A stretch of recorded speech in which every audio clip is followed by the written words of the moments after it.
You're there, aren't you? Not in your perfectly climate-controlled, ergonomically optimized desk chair, sipping on whatever artisanal beverage currently graces the altar of your personal caffeine addiction. No, you're elsewhere. You're kneeling. Or maybe just hunched, because the stone floor is absolutely unforgiving, radiating a chill that feels like it seeped in from the very bedrock of the earth, carrying with it the cold memory of 1,000 forgotten dead. This isn't just damp. This is a primal, seeping wetness that clings to your skin, smelling of mildew and neglect, of generations of human fear pressed into the very mortar. The air itself is thick, heavy, a stagnant soup of stale incense that probably hasn't been refreshed since Charlemagne's last tax audit, mingling with the faint, unsettling tang of poverty, unwashed bodies, and something vaguely organic that you don't quite want to identify. Dust motes dance in the singular, struggling shaft of light that has somehow defied the oppressive gloom, cutting through the perpetual twilight of this forgotten corner of a medieval church. It's barely a light at all, really, just enough to illuminate the ancient, pockmarked face of the stone wall directly in front of you. A wall that has seen more unspeakable acts and whispered horrors than your therapist's entire case file. And then there's the sound, or rather, the terrifying lack of sound. Beyond the distant, muffled echoes of a life you no longer understand, perhaps a Gregorian chant that sounds less like spiritual uplift and more like a dirge for your impending doom, or the indistinct clatter of a peasant dropping something undeniably vital, there is only a profound, suffocating silence. A silence so complete it seems to hum with the unspoken anxieties of 1,000 lifetimes, broken only by the excruciating, almost theatrical creak of old, worm-eaten wood, a sound that vibrates through your very bones, announcing some unseen, impending presence. This isn't quietude for contemplation. It's the deafening hush before the axe falls, or more accurately, before your immortal soul is metaphorically dismembered. Because you, my perfectly reasonable, latte-sipping, algorithm-driven modern human, have just been unceremoniously dumped into a medieval confessional. And let me assure you, you won't merely be uncomfortable. Oh no, discomfort is for people who accidentally wear socks with sandals. You, my friend, are about to be driven to the very precipice of existential terror, teetering on the brink of an mind-shattering madness. We're talking full-blown, fetal position, muttering to yourself in Latin insanity. This isn't a quaint historical reenactment. It's a psychological gauntlet designed by a committee of medieval theologians and a particularly bored demon. Forget everything you think you know about confession, if you even know anything at all. Discard those fleeting images from Hollywood films, the cozy, anonymous box, the soothing, disembodied voice behind a screen, the gentle suggestion of a few Hail Marys before you're back out into the sun, feeling vaguely cleansed. That's a spiritual spa day, a penitential pedicure. What you're experiencing here is less a spiritual counseling session and more a full-blown, no-holds-barred inquisition for your very soul, conducted in an environment specifically designed to highlight your utter insignificance and impending doom. There's no privacy here, no gentle understanding. There's just you, your unwashed sins, and a God-fearing, or perhaps just fearing God's wrath, priest who holds the keys to your eternal destiny. The stakes? Oh, the stakes are delightfully high, higher than your student loan debt, higher than the national debt, higher than the combined anxieties of all humanity mashed into a single existential dread ball. This isn't about mild guilt for that questionable tweet you sent at 3 a.m. This isn't about a fleeting pang of conscience for that extra slice of pizza you didn't really need. This is about escaping the fiery maw of hell itself. A hell that, for the medieval mind, wasn't some abstract concept or a metaphor for a bad mood. It was a very real, very physical place, boiling with pitch and brimstone, populated by enthusiastic demons with surprisingly sharp pitchforks, ready to make your eternal afterlife a permanent, screaming horror show. Every whispered sin, every forgotten transgression, every flicker of impure thought is a direct deposit into your damnation fund. And your only hope, your only cosmic get-out-of-jail-free card, is this singular, terrifying moment. Good luck, you're going to need it. To truly grasp the exquisite agony of the medieval confessional, you first need to shed your quaint modern notion of a universe. Forget your big bangs, your quantum mechanics, your distant, indifferent cosmos. In the medieval world, the universe was a significantly smaller, much more intimate, and profoundly more terrifying place. It was a meticulously ordered, divinely crafted stage, and you, my friend, were merely a puppet dangling precariously over a very deep, very hot pit. Faith wasn't a choice, like picking a streaming service. It was the air you breathed, the ground beneath your feet, the very fabric of reality. God wasn't some benevolent, distant CEO overseeing the universe from a celestial corner office. He was a very real, very present, and often very judgmental entity, watching your every twitch, thought, and regrettable bodily function. The saints? They weren't just names on a calendar. They were your celestial cheerleaders, or sometimes your exasperated attorneys, constantly interceding on your behalf. And demons? Oh, they were everywhere. Lurking in the shadows, whispering temptations in your ear, actively trying to trip you into sin. They were the original trolls, but with eternal consequences. Heaven was a tangible paradise, shimmering with gold and choirs of angels. Purgatory was a terrifying waiting room where you might spend 1,000 years burning off your minor infractions. And hell? Well, hell was a geographical location, a fiery theme park of eternal torment, complete with VIP passes for the unconfessed. These weren't abstract concepts to be debated in philosophy seminars. They were as real as the mud on your boots, the hunger in your belly, or the terrifying possibility of the plague next door. Now, imagine sin. In your world, sin might be cheating on your taxes, or telling a white lie to avoid an awkward social gathering. Perhaps it's that insidious habit of scrolling through Instagram for 3 hours instead of doing something productive. In the medieval mind, sin was something far more visceral, more terrifying. It wasn't just a moral failing, a lapse in judgment. It was a tangible, malignant disease, a spiritual plague. It was a festering wound on your immortal soul, actively consuming it, rotting it from the inside out.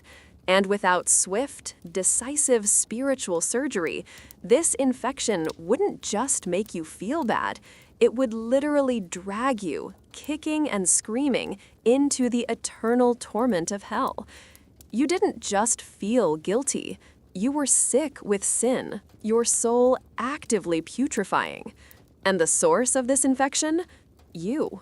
Every thought, every word, every deed, no matter how fleeting or seemingly insignificant, was being recorded. Imagine a cosmic CCTV camera following your every move, every waking moment, even delving into the dark recesses of your subconscious. Every lustful glance, every envious thought, every muttered curse under your breath when your medieval cart gets stuck in the mud, it's all being meticulously logged in an enormous celestial ledger. There was no escaping the divine gaze.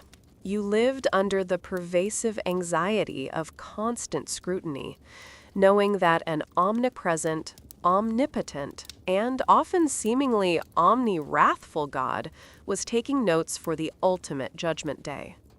Your entire life was one long cosmic audition, and the slightest misstep could cost you the lead role in the celestial choir and land you a permanent gig as a screaming background extra in the fiery abyss. So, where did you turn amidst all this cosmic dread, this terrifying spiritual tightrope walk? To the church, of course. Not just as a building, but as an institution, a towering, all-encompassing bureaucracy of salvation. The church was your only hope, the sole legitimate intermediary between your pathetic, sin-soaked humanity and the terrifying majesty of the divine. Its sacraments, particularly penance, were absolutely indispensable. No receipt for confession, no entry to paradise. It was a spiritual bouncer at the gates of heaven, and if your name wasn't on the list, or if your name had too many black marks next to it, you weren't getting in, period. The priest, in that dim, cold corner, wasn't just a local figure. He was quite literally your single point of contact for negotiating the terms of your eternal existence. And he was about to make you very, very uncomfortable. Right, so you've swallowed the terrifying cosmic reality of medieval existence. Now, let's meet your lifeline to salvation, or more accurately, your often grubby-handed intermediary to potential torment, the medieval priest. Forget your polished, seminary-trained modern clergy, carefully vetted and psychoanalyzed. In the medieval world, the priesthood was a veritable grab bag of humanity, a fascinating, sometimes terrifying, spectrum of individuals. You could find yourself kneeling before a barely literate village vicar, whose theological understanding was probably gleaned from a single, slightly charred manuscript and a healthy dose of local superstition. Or, if you were particularly unlucky, a well-educated university scholar whose grasp of obscure Latin philosophical debates would leave you feeling intellectually inadequate even before he started probing your sexual peccadillos.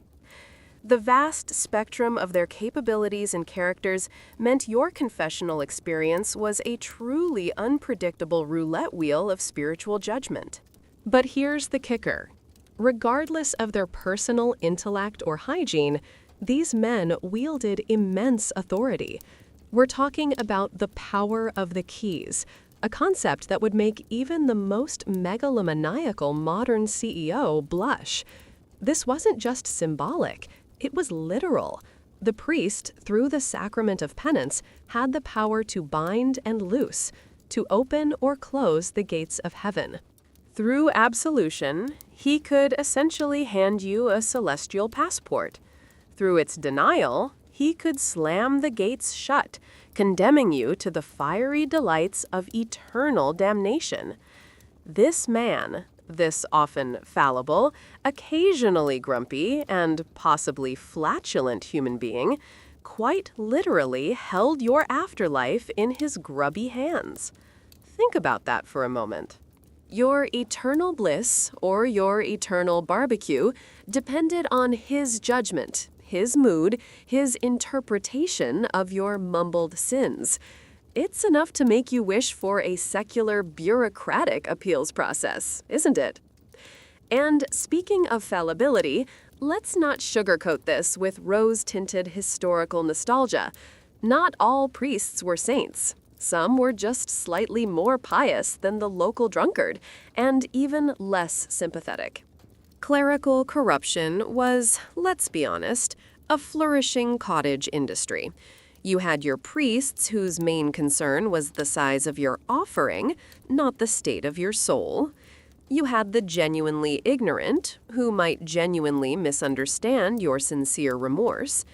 You had those whose personal biases were as thick as the monastery walls, judging you for perceived slights against their family, their dog, or their favorite turnip patch.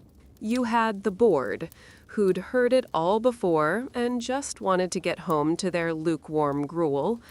And yes, you occasionally had the truly malicious, who enjoyed the power, the psychological leverage, and the sheer discomfort they could inflict. These were not infallible conduits of divine judgment. They were human beings, with all the petty resentments, moral failings, and personal agendas that you yourself battle on a daily basis. So you're kneeling there in that cold, damp, silent corner, and now you have to spill your guts, your deepest, darkest, most shameful secrets to this human being, this flawed, possibly prejudiced, potentially bored, and definitely judgmental human being. This is the uncomfortable intimacy. The power dynamic is utterly skewed. You are vulnerable, exposed, your immortal soul on the line. He is the gatekeeper, the interrogator, the judge. And you're not separated by a screen, remember? You're face to face, eye to eye, breath to breath.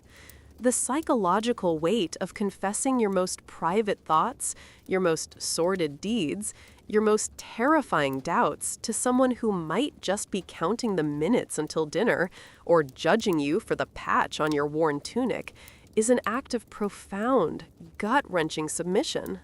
It's enough to make you long for the anonymity of an online comment section, where at least your eternal damnation is just a downvote away. All right, let's clear up a significant modern misconception right from the start. If you're picturing that quaint, wooden confessional box, perhaps with a nice padded kneeler and a discreet lattice screen separating you from the priest's judgmental gaze, well, you can just wipe that comfortable image from your already fraying mind. That particular architectural mercy is a relatively recent invention, a product of the post-Reformation era, designed to introduce a bit of psychological distance and much-needed privacy. For most of the medieval period, the concept of a private, soundproof booth for confessing your mortal failings simply did not exist. This is not your grandfather's confession, it's your great-great-great-great-great-grandfather's existential nightmare. The reality, for centuries, was a far more exposed, mortifying affair. You, the penitent, would typically kneel directly before the priest, face to face, your breath mingling with his. His eyes, hopefully, on your face, but potentially wandering to your threadbare clothes, your nervous twitch, or the unwashed hair that probably hadn't seen soap in weeks. Sometimes, if you were lucky, you might have been in a quieter, less trafficked corner of the church, nestled amongst dusty shrouds and forgotten relics. More often, however, it was in a relatively public area, perhaps even near the main altar or by a pillar, within earshot of other churchgoers. Imagine that. The hushed whispers of your most shameful secrets, the agonizing details of your moral lapses, carried on the damp air, potentially audible to the old woman polishing candlesticks in the aisle, or the bored sacristan tidying up the cruets. The sheer, unadulterated mortification of it all would be enough to send a modern person fleeing back to the 21st century screaming for their safe space and a very strong sedative. Now, Let's truly immerse ourselves in the physical environment. Sensory overload, or perhaps underload, depending on your perspective. You're not in a softly lit, temperature-controlled chapel. You're in a vast, echoing cavern of cold, damp stone. Every breath you take feels like it's being sucked into the endless, silent expanse above. The flickering candlelight, perhaps just a single sputtering stub of wax, casts long, dancing shadows that seem to contort the already unsettling gargoyles on the walls into even more menacing forms. It illuminates just enough to highlight the grime, the chipped paint, the ancient stains that adorn every surface. The air itself, as we mentioned, is a potent cocktail. The omnipresent smell of damp stone, like a tomb freshly opened, mixes with the metallic tang of old iron. There's the distinct, unmistakable aroma of human bodies. Unwashed, probably sweating from fear or exertion, mingled with the faint, cloying sweetness of stale incense, trying desperately to mask the underlying scent of decay and whatever unfortunate animal may have recently met its end near the church door. Perhaps a hint of unidentifiable, medieval unpleasantness from the street outside wafts in through an ill-fitting window. And the quiet? It's not a peaceful quiet. It's an oppressive quiet. A heavy blanket that smothers any hint of comfort, broken only by your own ragged breathing, the priest's low murmur, and, occasionally, a stifled sob from a fellow penitent nearby, or perhaps even from yourself. You can practically feel the weight of centuries of desperate prayers, anxious confessions, and existential dread permeating every cold stone. But, like all things, even this brutal psychological gauntlet began to evolve. The good news for future generations, though entirely unhelpful for your current prediction, is that the church did eventually, bless its bureaucratic heart, realize that perhaps requiring peasants to broadcast their sexual fantasies to the entire congregation wasn't the most effective path to spiritual purity. Slowly, over centuries, the practice and physical setting began to shift. Screens were introduced, offering a thin veil of anonymity. Later, the full confessional booth, a veritable fortress of privacy by medieval standards, emerged as a genuine pastoral innovation. These later introductions were a form of mercy, a recognition that perhaps a little psychological distance might actually encourage more honest and less mortifying confessions. But for now, for you, there are no such comforts. You're exposed, raw, and ready to spill your guts. Better start practicing your Latin. All right, let's talk sin. You, in your charmingly naive modern existence, probably have a mental shortlist. Murder, grand larceny, maybe that time you accidentally downloaded a movie. Perhaps, if you're particularly introspective, you might fret about white lies or passive aggression. Now, take that mental shortlist, throw it into the nearest medieval latrine, and prepare for the truly mind-numbing scope of what constituted a sin in this glorious era. We are not talking about a few moral infractions. We're talking about a vast, sprawling, meticulously catalogued library of potential damnation. Every fleeting thought, every muttered word, every single deed, or, more terrifyingly, every omission of a deed, could be a strike against your soul, a fresh entry in that cosmic ledger of doom. It was a spiritual minefield, and you, dear modern person, would be navigating it blindfolded, on stilts, while juggling molten lead. The first crucial distinction you need to understand is the difference between a mortal sin and a venial sin. This wasn't just a theological nuance. This was the difference between a minor headache and being dragged to hell for an eternity. A venial sin was like a spiritual fender bender. It bruised your soul, but a few prayers and some penance could buff it out. Still not great, but survivable. A mortal sin, however, that was a spiritual head-on collision. It severed your connection to God's grace, killing your soul instantly and sending you on a one-way express train to the fiery inferno. The agonizing terror, the absolute heart-stopping dread, was in never truly knowing if your latest transgression, perhaps a particularly juicy piece of gossip or an ill-timed flash of anger, was a minor stumble on the path to salvation or a full-blown leap into the abyss. Imagine living your entire life under that kind of uncertainty, constantly checking your spiritual pulse, convinced that any moment you might have accidentally committed an act so egregious, so spiritually fatal, that you were already irrevocably damned. Now, let's briefly revisit the classics, the Big Seven, the original influencer marketing campaign for moral failure: pride, envy, wrath, sloth, avarice, gluttony, and lust. But forget your modern, sanitized interpretations of these. In the medieval lens, these weren't just naughty habits or mild personality quirks to work on with a life coach. These were profound spiritual malignancies, each capable of spiraling into countless subcategories of damnation. Pride wasn't just thinking you were hot stuff, it was anything that elevated you above God or your neighbor, even a secret thought of self-satisfaction. Envy wasn't just wanting your neighbor's new ox.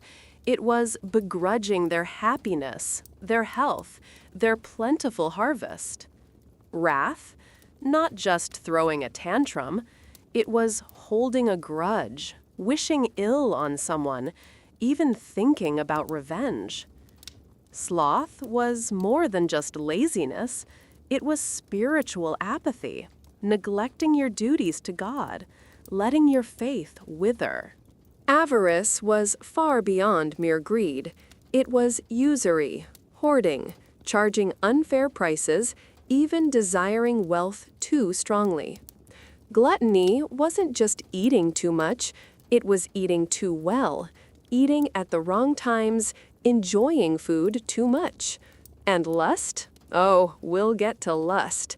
That particular category of catastrophe deserves its own terrifying chapter. For now, just understand that these 7 were the root branches of a vast, thorny tree of spiritual despair, each leaf a potential sin.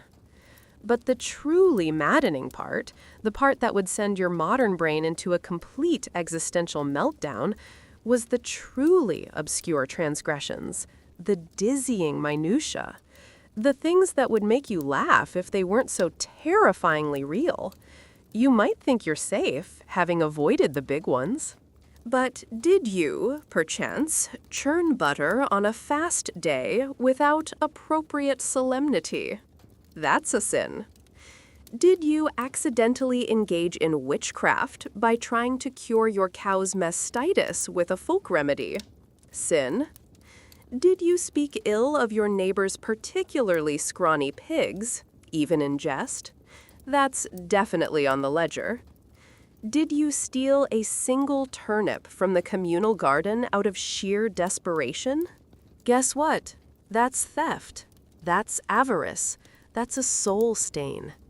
The sheer volume and specificity of these infractions meant that simply existing, simply trying to survive a harsh medieval life, was an exercise in perpetual sin. You couldn't move without inadvertently offending God, the saints, or at the very least, a moderately disgruntled parish priest who had probably just stubbed his toe. You were damned if you did, damned if you didn't, and definitely damned if you even thought about it. Welcome to the spiritual labyrinth. So, you've managed to identify a few of your more blatant sins. Maybe you actually did steal that turnip. Good for you. Now, don't imagine for a second this is going to be a quick chat, a brief summary of your moral failings, like a bulleted list in a performance review. Oh no, my dear modern friend. This is an interrogation, a comprehensive, exhaustive, often badgering cross-examination that would make a modern police detective blush with envy. Think less confession and more spiritual Guantanamo Bay, but instead of waterboarding, it's soul-boarding, drenched in guilt and existential dread. To understand the method to this madness, you need to know about the medieval priest's secret weapon, the confession manuals. These were not light reading. These were detailed, often encyclopedic guides, sometimes called penitentials, meticulously instructing confessors on precisely how to probe, how to unearth, and how to methodically drag every conceivable sin from the deepest, darkest recesses of your miserable soul. Think of it as a spiritual tax audit, but instead of penalties and interest, you're looking at eternal damnation. These manuals were designed to leave no stone unturned, no corner of your consciousness unexamined. The priest wasn't just guessing, he was working from a script, a diagnostic flowchart of sin, ready to follow every branch to its most uncomfortable conclusion. And those leading questions, they weren't subtle. They were often highly intrusive, uncomfortably specific, and designed to disarm, embarrass, and ultimately extract every last drop of your spiritual filth. The priest, following his manual, wouldn't just ask, "Have you been greedy?" He might lean in, his breath heavy with yesterday's onions, and ask, "Did you, perchance, eye your neighbor's chicken with a covetous glint, and then wish it would spontaneously combust so you could acquire its perfectly roasted carcass for yourself? Or did you hoard extra grain during the famine, knowing your neighbor's children were starving, and then lie about your stores?" The questions were not abstract. They were rooted in the grimy, visceral reality of medieval life, and they left nowhere to hide. You wouldn't just be confessing, you'd be narrating your own spiritual true crime documentary, live, to a captive audience of one. And vague answers? Oh, bless your modern, imprecise heart. Vague answers were absolutely, unequivocally not enough. "I've been a bit bad, Father." Absolutely not. You needed detail. You needed specifics. The dates, the times, the people involved, the specific actions, the thoughts that preceded the actions, even your precise intentions. What was your motivation for eyeing that chicken, my child? Was it pure gluttony, or a deeper, more insidious envy of your neighbor's poultry prowess? You couldn't just say, "I gossiped." You needed to name names, recount the exact slander, explain why you said it, and specify how many people heard it. The sheer mental effort of recalling every minute transgression, every errant thought, every whispered word, every dubious glance, under this kind of intense pressure, while simultaneously battling the crushing weight of your own shame and the fear of eternal hellfire, would be enough to break even the most stoic modern mind. You'd be scrambling through the cluttered archives of your memory, trying to differentiate between justifiable anger and wrathful sin, between casual banter and malicious slander, all while the priest stares, waiting, judging, and consulting his terrifying little book of spiritual infractions. You thought tax season was stressful? This is tax season for your immortal soul, and the auditor is a man who believes in fire and brimstone. All right, let's wade into the truly murky, uncomfortable, and utterly pervasive waters of medieval sin, the sins of the flesh. Brace yourself, because if you thought the catalogue of transgressions was already expansive, the medieval obsession with sexual sin will make your head spin, then probably explode. The moral codes surrounding sex were incredibly strict, often wildly contradictory, and universally profoundly shaming. It was less about pleasure and more about procreation, and even then, only under very specific, highly regulated circumstances. You were basically designed by God to propagate the species, but if you enjoyed the process too much, you were going straight to hell. Good luck navigating that psychological minefield.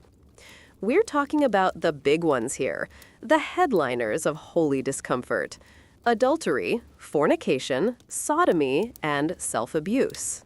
Adultery, the ultimate betrayal of the sacred marital bond, was a grievous sin, often requiring public penance and carrying immense social stigma.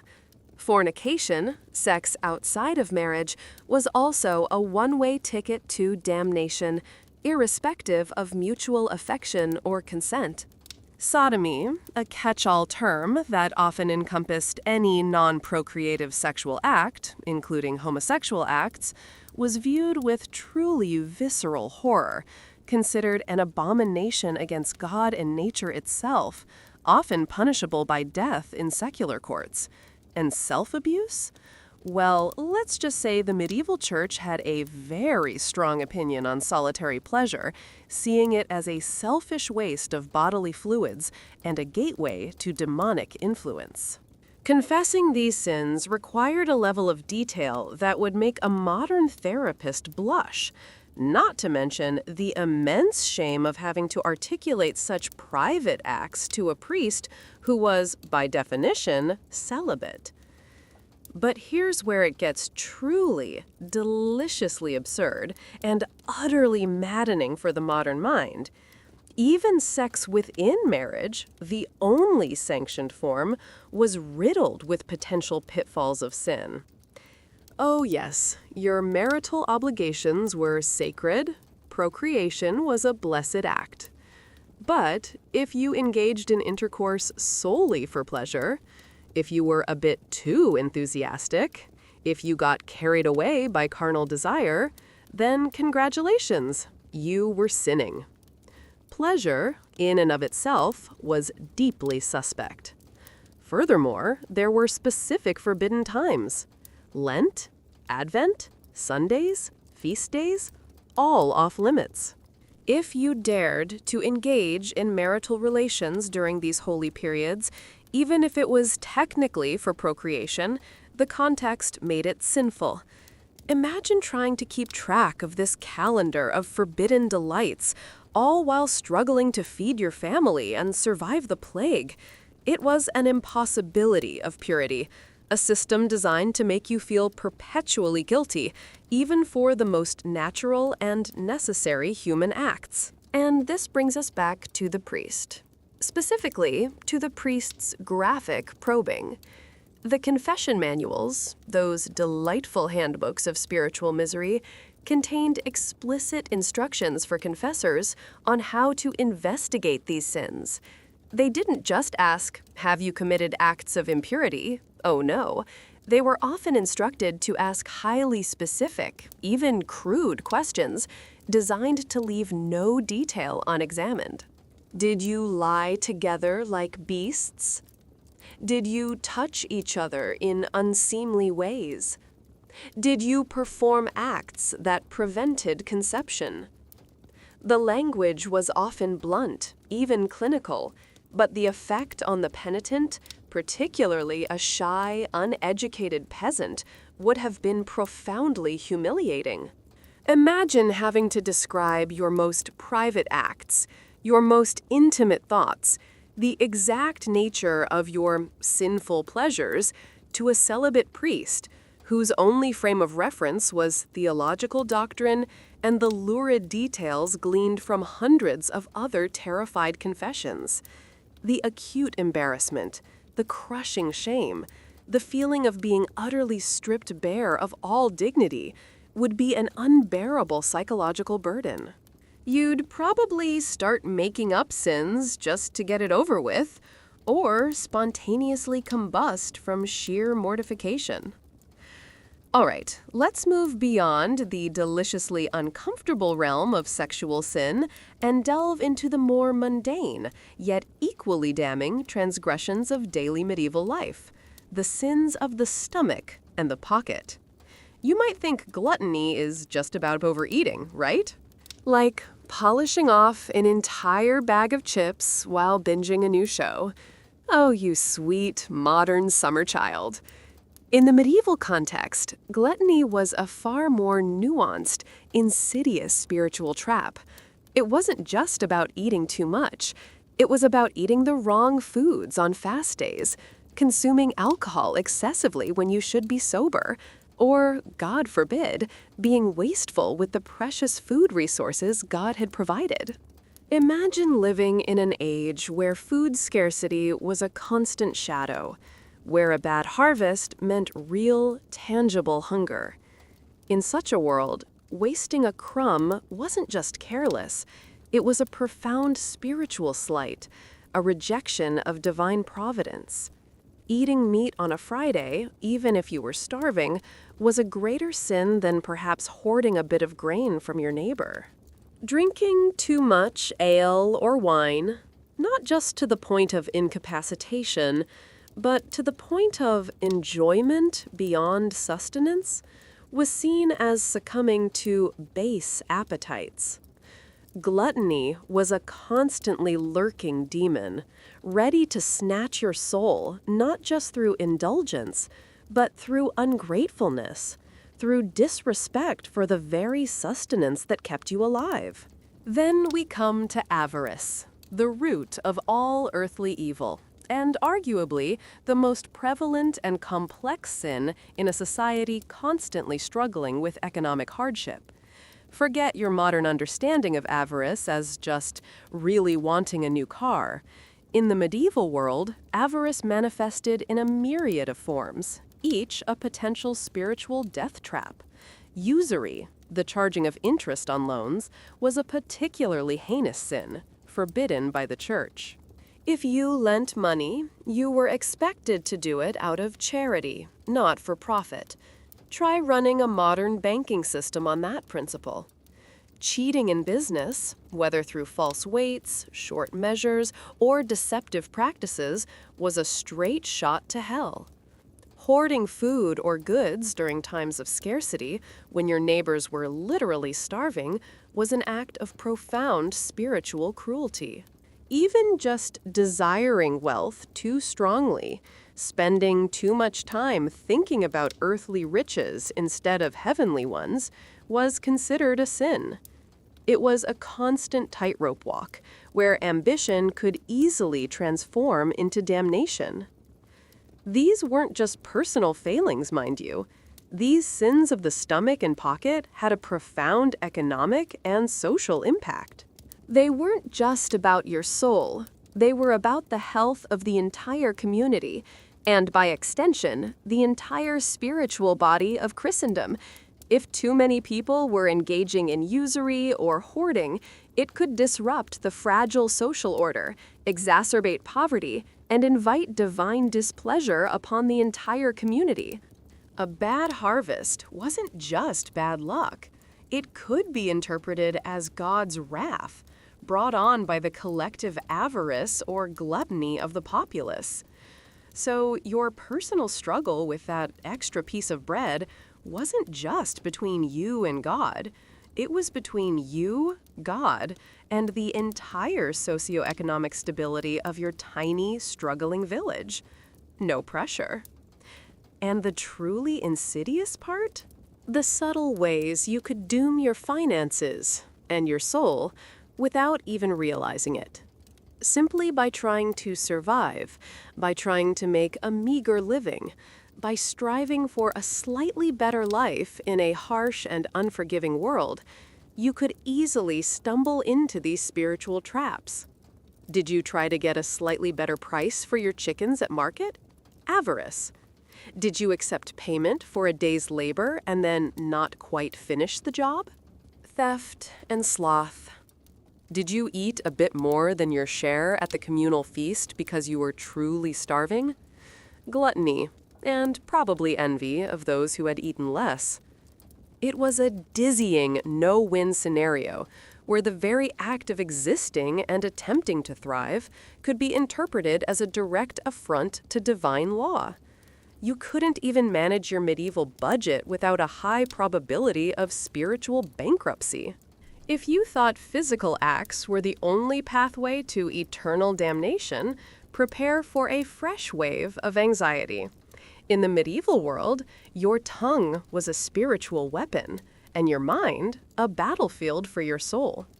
The Church understood the profound power of the spoken word, and consequently, sins of the tongue were considered incredibly serious, capable of wreaking havoc on communities and damning individual souls. Gossip wasn't just idle chatter, it was slander, a theft of reputation, capable of causing irreparable harm. Lying wasn't just a minor fib, it was a fundamental betrayal of truth, a direct affront to God, who is truth. Perjury, especially under oath, was an act that could send you straight to the deepest pits of hell.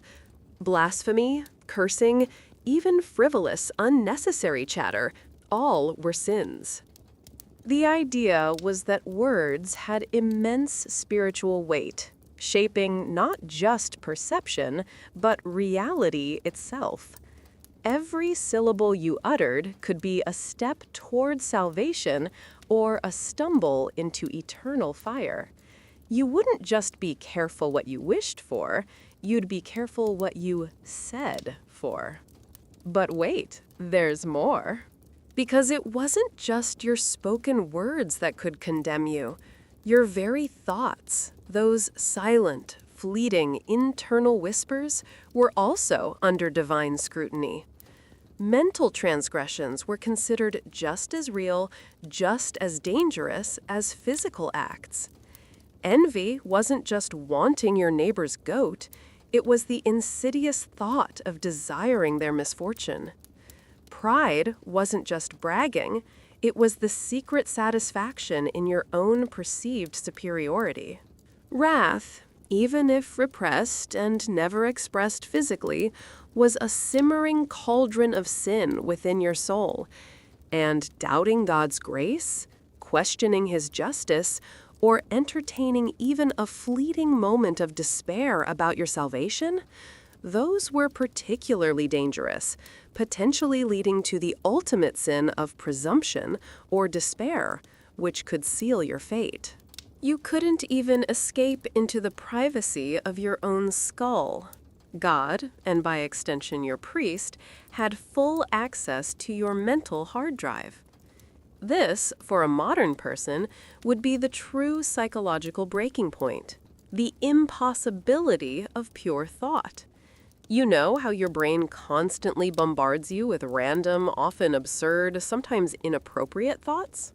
Now imagine living with the crushing burden of trying to control every single fleeting thought, every errant mental image, knowing that a brief flicker of lust, a momentary surge of anger, or a passing doubt about the virgin birth could literally cost you eternal salvation.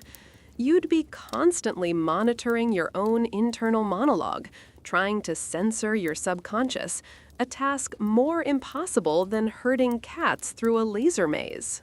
The sheer mental exhaustion, the perpetual anxiety of feeling perpetually inadequate, of knowing that your own mind was an unruly engine of potential damnation, would be utterly consuming.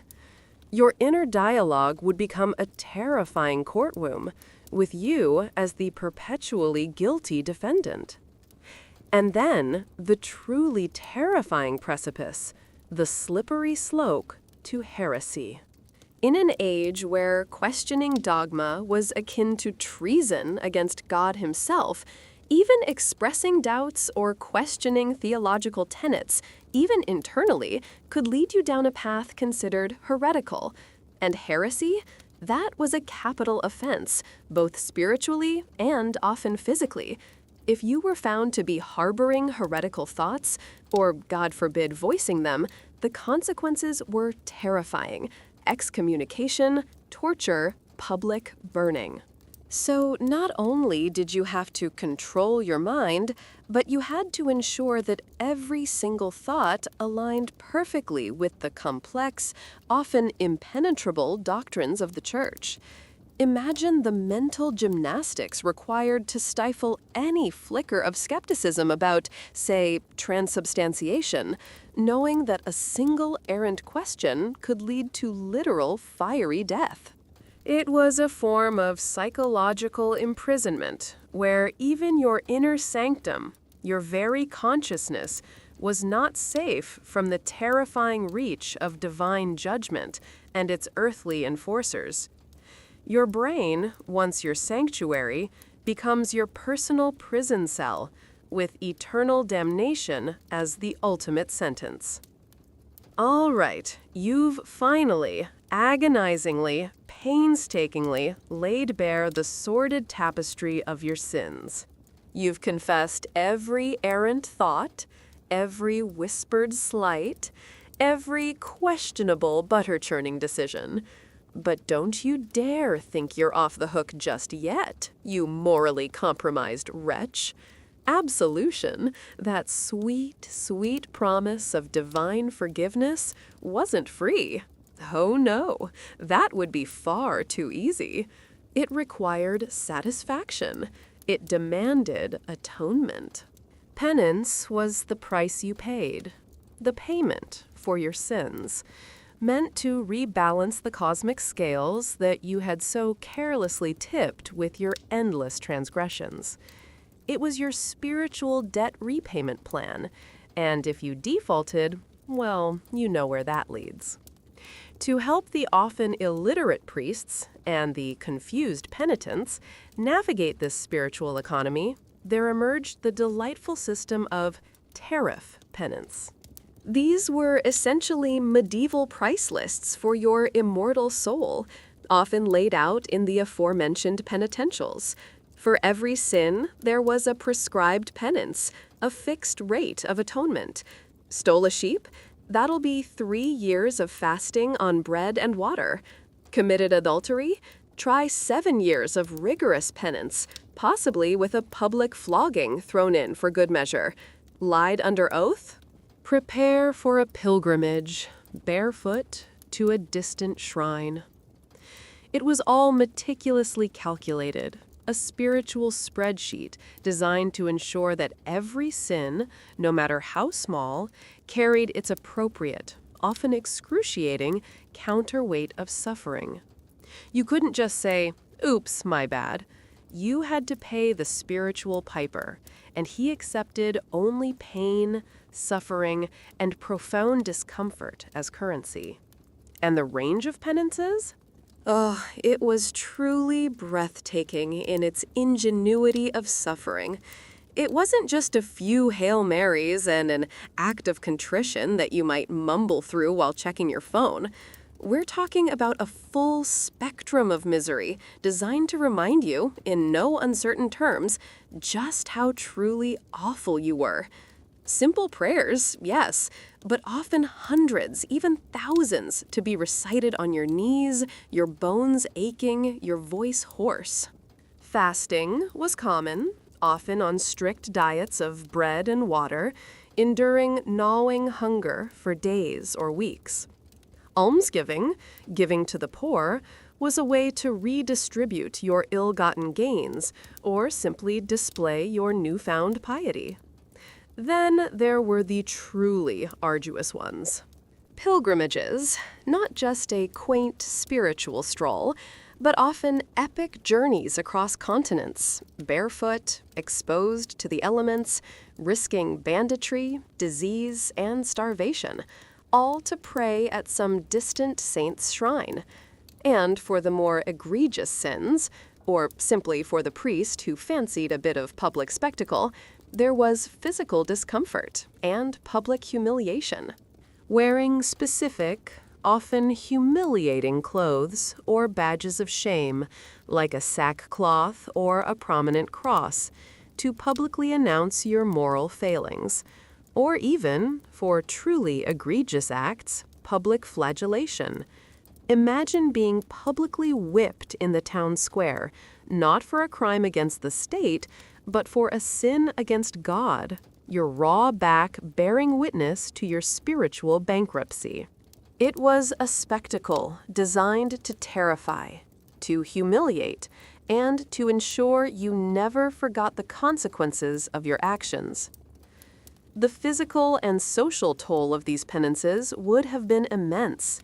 The physical suffering, the constant hunger, the exhaustion from arduous journeys, the raw pain from scourging would have tested the limits of your endurance. But perhaps even more profound was the profound social shame. Undergoing public penance was essentially broadcasting your moral failings, your deepest, darkest secrets, to your entire community. Everyone would know. Your neighbors, your family, your fellow villagers. They would all see your humiliation, your visible mark of sin. This wasn't just about spiritual cleansing. It was about public shaming, about stripping away your dignity to reinforce the absolute authority of the church and the pervasive, terrifying nature of sin. You would carry the mark of your penance, both physically and socially, for a very long time, a constant reminder of your spiritual depravity. You'd probably develop a permanent slouch from the weight of all that public judgment. Just when you thought the confessional couldn't get any more existentially terrifying, let's throw in a delightful linguistic twist. You've got your sins, you've got your fear, you've got your judgmental priest. Now, try to articulate the intricate nuances of your moral failings when you're speaking two different languages. Or rather, two different registers of the same language, with wildly different understandings of theological concepts. Welcome to the linguistic challenges of the Medieval Confessional. The formal liturgy, the sacred texts, and much of the complex theological thought of the Church were conducted and written in Latin, a beautiful, profound, and utterly inaccessible language for the vast majority of the common populace. Meanwhile, the peasants, the very people most likely to be confessing their earthy sins, spoke a dazzling array of local vernaculars and dialects.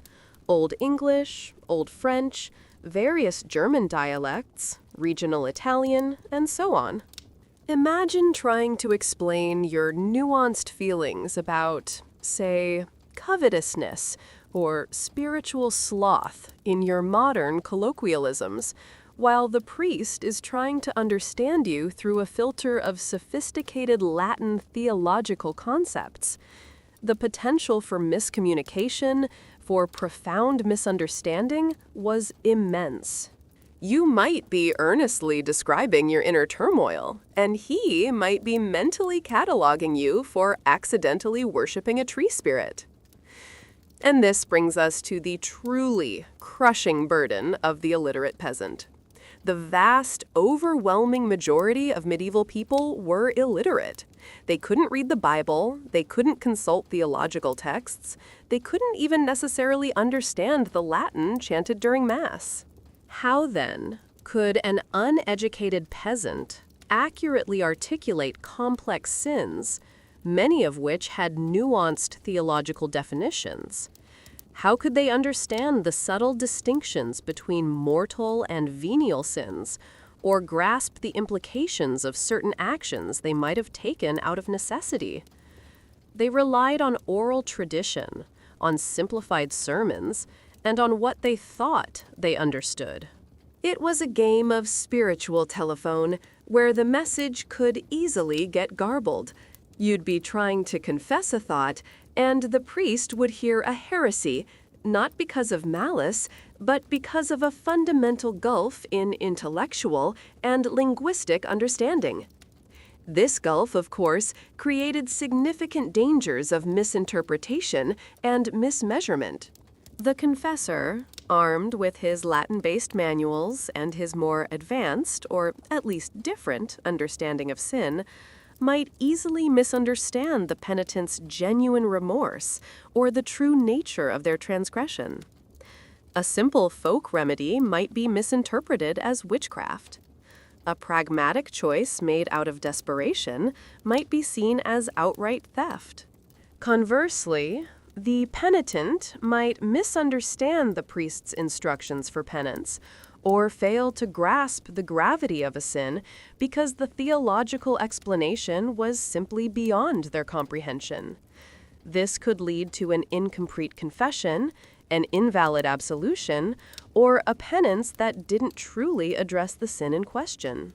The terrifying prospect was that you might go through the entire agonizing process thinking you were cleansed, only to find out at the gates of heaven that your confession was invalid because of a linguistic or intellectual error. God, in essence, couldn't understand your dialect. The weight of inarticulacy, the terrifying prospect that you might be unable to properly confess your sins, not due to malice or unrepentance, but simply due to an inability to express yourself adequately, would be a crushing psychological burden.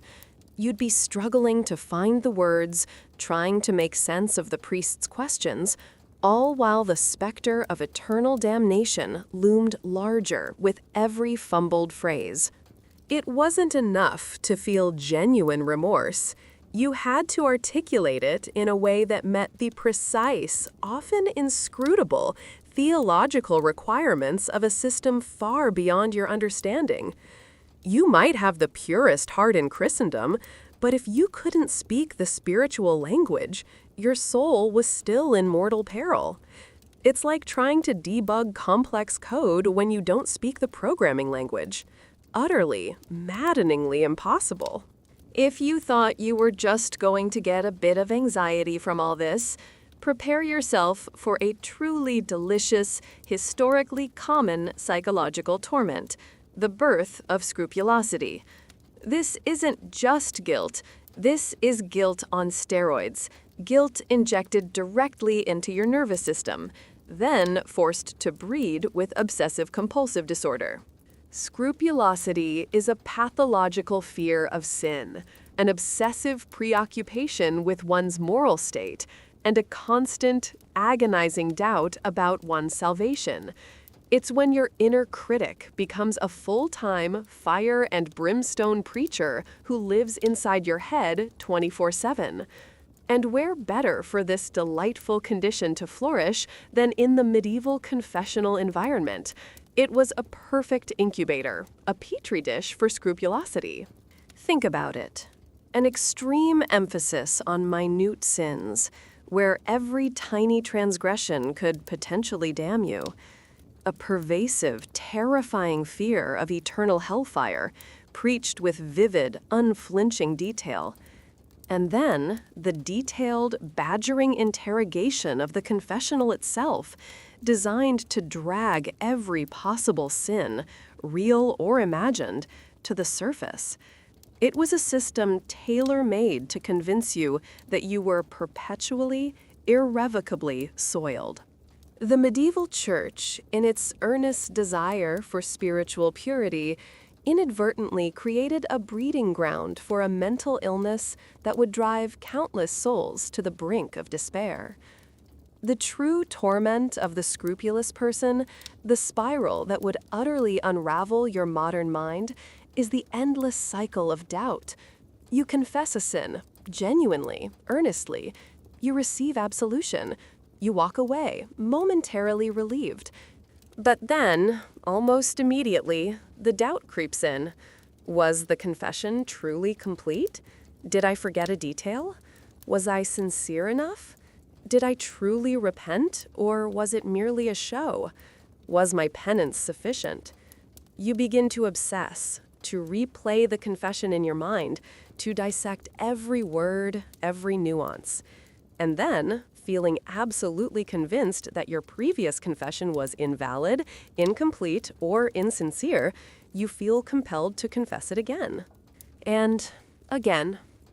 And again. Ad infinitum.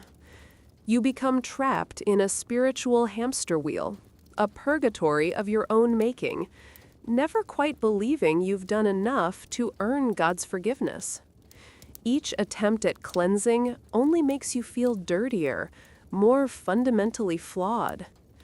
This constant, agonizing self-doubt and fear would utterly consume a person's mental landscape. It wouldn't just be a nagging worry. It would be a suffocating presence, a relentless tormentor that stripped away any semblance of peace or joy. Normal life would become impossible. Every action would be scrutinized for its potential sinfulness. Every interaction would be filtered through the lens of moral judgment.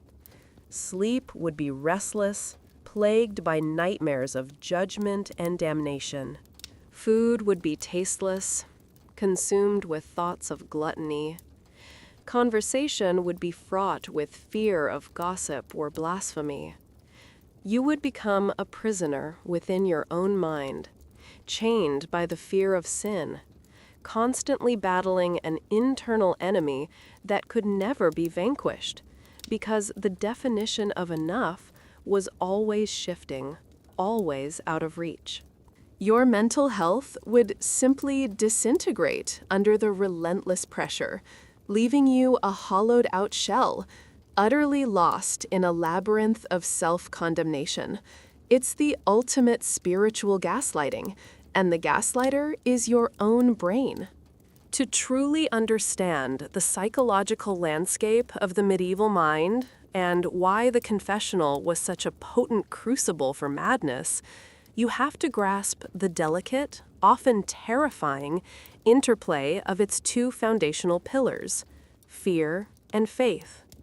These weren't mutually exclusive concepts. They were two sides of the same very heavy, very valuable coin. There was a genuine, fervent faith in God's boundless mercy, the comforting promise of salvation, the hope of divine love. But equally, there was an overwhelming, ever-present, bone-chilling fear of God's wrath and the very real threat of eternal punishment. It was a constant battle, a spiritual tug-of-war that played out in every soul, every day. Imagine living your entire existence on a theological tightrope, suspended between these two colossal forces. Every single decision, every interaction, every fleeting thought was potentially weighed against the possibility of sin and subsequent damnation. Did you give enough to the poor? Not enough? Is that charity or just pride? Did you pray diligently enough? Did you accidentally think an impure thought during Mass? Is that fleeting moment of anger justifiable or a mortal sin of wrath? The tightrope was perpetually swaying, the abyss of hell yawning below, and the comforting clouds of heaven always just out of reach. It was an exhausting, emotionally draining existence, where spiritual safety was never guaranteed, and vigilance against sin was a full-time, unpaid job. This perpetual scrutiny, this constant belief that your every move, your every inner stir was being judged by divine and earthly powers created an immense psychological burden. You couldn't truly relax, couldn't truly let your guard down, because sin was always lurking, ready to trip you up. The exhaustion of this constant self-monitoring, this relentless spiritual vigilance, would be profound. It's like living your entire life under the watchful eye of a cosmic HOA, where every unraked leaf, every slightly unruly shrub, could result in eternal eviction. Your brain would be perpetually hyper-alert, searching for any potential moral infraction, any subtle sign of spiritual decay. It's a recipe for burnout, anxiety, and eventual profound mental collapse. Yet, amidst this terrifying tightrope walk, people did cope. They had to. Humanity has an incredible capacity for finding solace, even in the most brutal of circumstances. The role of saints, those celestial intercessors, became incredibly important. You could pray to your patron saint, hoping they'd put in a good word for you with God, acting as your divine lobbyist. Relics, fragments of saints' bones or clothing, offered a tangible connection to the sacred, a source of protection and healing. Communal worship, the shared experience of Mass, the singing of hymns, the collective prayer, these offered moments of unity and solace, a sense that you weren't alone in your existential dread.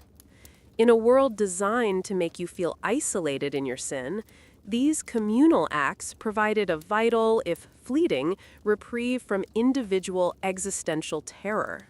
They were brief moments of shared spiritual breathing room before you were once again left to confront the terrifying personal ledger of your own soul. You've traversed the Medieval Confessional, a journey through spiritual paranoia, psychological torment, and public humiliation. Now, let's briefly peek out of that dimly lit, sin-soaked corner and trace the long shadow it cast, observing how this brutal practice slowly, mercifully evolved over the centuries. It wasn't a sudden revolution, but a glacial shift, driven by changing theological understandings, pastoral needs, and, frankly, the collective exhaustion of priests who were tired of hearing about questionable butter churning. The journey from public penance to the private sacrament we know today was a long, winding, and fascinating one. Initially, confession was often public, its penances performed openly for the entire community to witness. But as the Church grappled with the implications of such widespread public shaming, particularly the psychological toll and the possibility of scandal, there was a gradual, centuries-long shift towards a more private, individual experience. The focus began to move from public spectacle to internal contrition, from external punishment to internal transformation. This evolution wasn't a straight line. It was often messy, with different practices flourishing in different regions. But the underlying trend was clear: a growing recognition that perhaps stripping someone of their dignity in the town square wasn't always the most effective path to spiritual purity. A truly pivotal moment in this evolution, a kind of spiritual reform bill, arrived with the Council of Trent in the 16th century. This wasn't some minor update. This was a major theological and pastoral overhaul in response to the Protestant Reformation. Among its many decrees, Trent formally recommended, and eventually effectively required, the introduction of the confessional booth. This architectural innovation, with its screen and enclosed space, marked a crucial step towards privacy. It allowed the penitent to confess anonymously, shielded from the direct gaze of the priest. This simple wooden box was a profound act of pastoral mercy, a tacit acknowledgement that human beings, even sinful ones, deserved a degree of personal space when unburdening their souls. It was the invention of the spiritual sound booth, finally allowing you to scream your sins into the void without judgment from the old lady dusting the altar. And so, we arrive at the modern comforts, comparatively speaking. The streamlined, private, and generally less terrifying modern confession is a far cry from its medieval ancestor. You have your screen, your anonymity, your generally more empathetic and psychologically aware priest. The concept of sin, while still serious, is often framed with more nuance, less literal fire and brimstone. Penances are typically more manageable, a few prayers, a reflection, an act of charity, rather than a barefoot pilgrimage to the Holy Land. It has become a psychologically manageable experience, designed to offer solace and forgiveness, rather than profound existential dread and public humiliation. You might still feel a bit awkward, but you probably won't spontaneously combust from shame. Yet, the legacy of medieval guilt, its long shadow, lingers. The deep-seated psychological patterns established in the medieval period, the intense focus on individual moral responsibility, the pervasive fear of judgment, the meticulous introspection into one's inner thoughts and intentions, profoundly influenced later Western thought on guilt, shame, and introspection. It laid the groundwork for entire schools of psychology, for our modern concepts of conscience and self-examination. Even today, when we feel a nagging sense of guilt, when we instinctively scrutinize our own motivations, when we fear judgment, we are, in a very real sense, echoing the anxieties forged in those cold, damp, dimly lit medieval confessional corners. The terror may have faded, but the imprint on the human psyche remains, a testament to the enduring power of faith, fear, and the truly wild ride that was medieval spirituality. So, there you have it, you intrepid traveler through spiritual torment. We've dragged you, kicking and screaming, through the chilling reality of a medieval confessional, a place where your modern mind, accustomed to comfort and privacy, would not merely bend, but utterly snap. Let's briefly recap the delightful reasons why you would, beyond a shadow of a doubt, completely unravel in that cold, damp corner. First, the stakes. Not your quarterly earnings report stakes, but eternal, cosmic, fiery damnation stakes.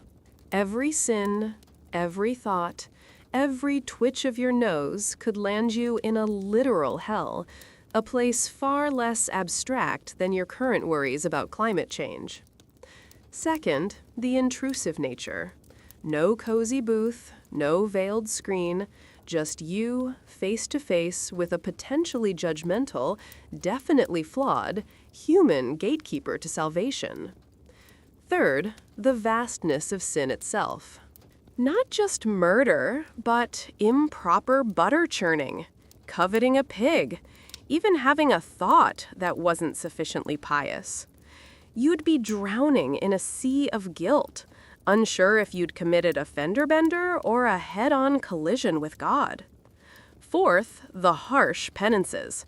Not a few Hail Marys, but public flogging, arduous pilgrimages, and years of physical deprivation. Fifth, and perhaps most maddeningly, the pervasive fear. The constant, grinding anxiety of divine scrutiny, coupled with the linguistic and intellectual impossibility of truly understanding what you were even supposed to be confessing, you'd be battling scrupulosity, illiteracy, and the crushing weight of 1,000 years of theological terror. Losing your mind in a medieval confessional was not just a possibility. It was, for a modern person, a highly probable outcome. You wouldn't just be uncomfortable, you'd be a gibbering wreck, babbling about Wi-Fi and safe spaces, while a bored priest mentally assigns you 5 years of public fasting for blasphemy. You'd emerge, if you emerged at all, a shell of your former self, probably with a permanent twitch and an irrational fear of incense. Now, if you've managed to stay awake through this harrowing spiritual journey, if your eyelids haven't completely betrayed you and dragged you into the merciful abyss of slumber, then congratulations. You possess a fortitude of spirit that would have served you well in the Middle Ages. Or perhaps you're just deeply concerned about your own spiritual accountability. Either way, consider subscribing to this channel. Or don't. History, much like that medieval priest, doesn't really care. It just is. So, sleep tight, knowing you don't have to confess that questionable dream you had last night, or that time you ate cereal for dinner. The medieval world is safely behind us. For now. If you found yourself strangely intrigued by the existential dread of medieval life, or if the sheer absurdity of ancient rules made you chuckle despite yourself, then perhaps you possess the particular brand of morbid curiosity that truly appreciates a deep dive into the human condition's more uncomfortable moments. Consider bestowing upon us a digital nod of approval, a like, a share, perhaps even the ritualistic clicking of the subscribe button and the bell icon, thus binding yourself to a future of equally fascinating, equally terrifying historical explorations. It won't save your soul from medieval judgment, but it will tell the algorithm you enjoy the finer things in life, like knowing precisely how much worse things used to be. Do it, or don't. We all end up as dust anyway.